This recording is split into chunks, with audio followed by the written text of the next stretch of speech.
Hi, and welcome to the first episode of Ask Rahul Parenting Advice podcast, where we turn big parenting ideas into small practical actions you can try this week. Today's topic is simple but powerful. Attachment first, why your connection with your child is the base for behavior, learning, and resilience. Let us start with a quick question. Think about the last time your child had a meltdown, refused to listen, or shut down after school.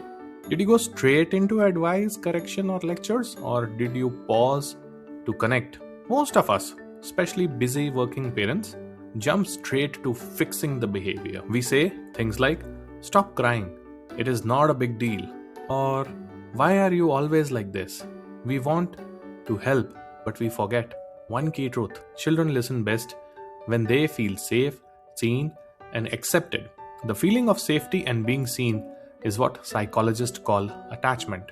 Attachment is the emotional bond between you and your child. When that bond is strong, your child's brain is calmer, they can focus better, and they recover faster from stress. You do not need to be a perfect parent to build healthy attachment to start with.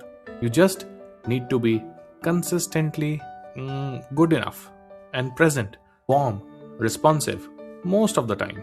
Even if you have shouted, lost your temper, or made mistakes, repair is always possible. It is never far away. Let me share a quick, funny moment from my home. One evening, after a long workday, I walked in and saw crayons all over the wall. My first thought was, interior design by 3-year-old? I was ready to give a big lecture, but before I could start, my child proudly said, "Look, I drew our family, so you don't miss our office." Suddenly, my anger melted. I still cleaned the wall and set a rule: paper, not walls. But that moment reminded me that behind the naughty behavior was a simple need to feel close and noticed. This is attachment in real life. It is messy, imperfect, sometimes funny, but deeply human. And it shows us why connection has to come before connection. Let us break this idea into 3 parts. First one, how attachment shows up in daily life. Second, what it changes in your child's behavior and learning. Third, 3 simple things that you can start doing this week.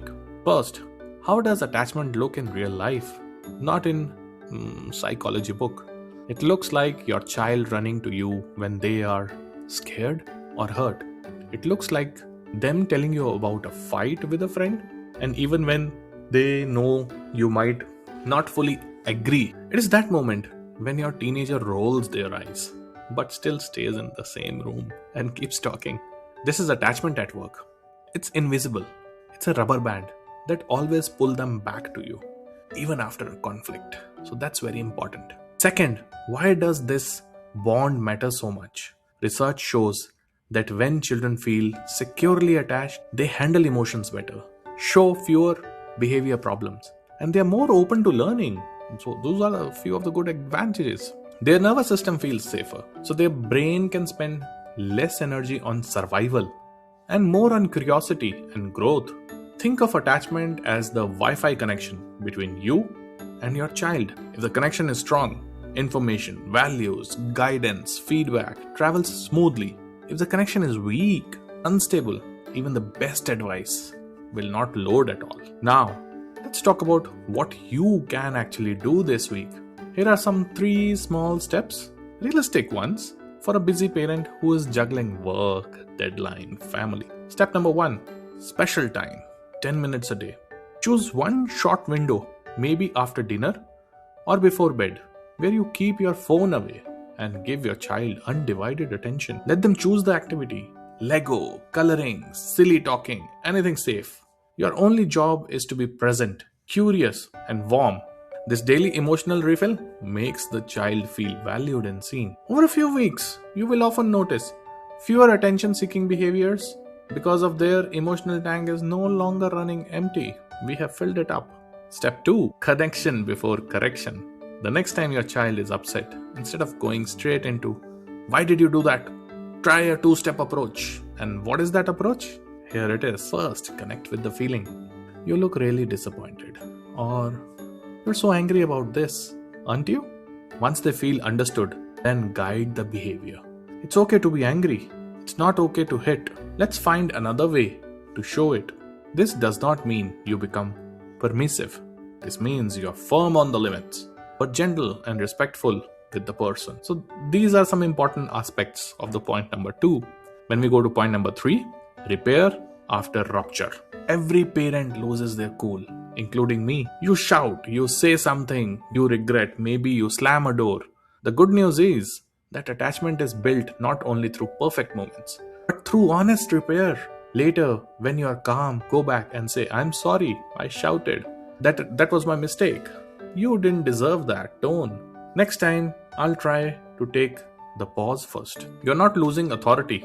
You are modeling emotional maturity. You're teaching your child how to handle mistakes, guilts, and repair in their own relationship. If you remember just one line out of today's episode, let it be this. Secure attachment is not about never having conflicts. It's about always finding your way back to each other. Before we close, here's a quick reflection you can try today.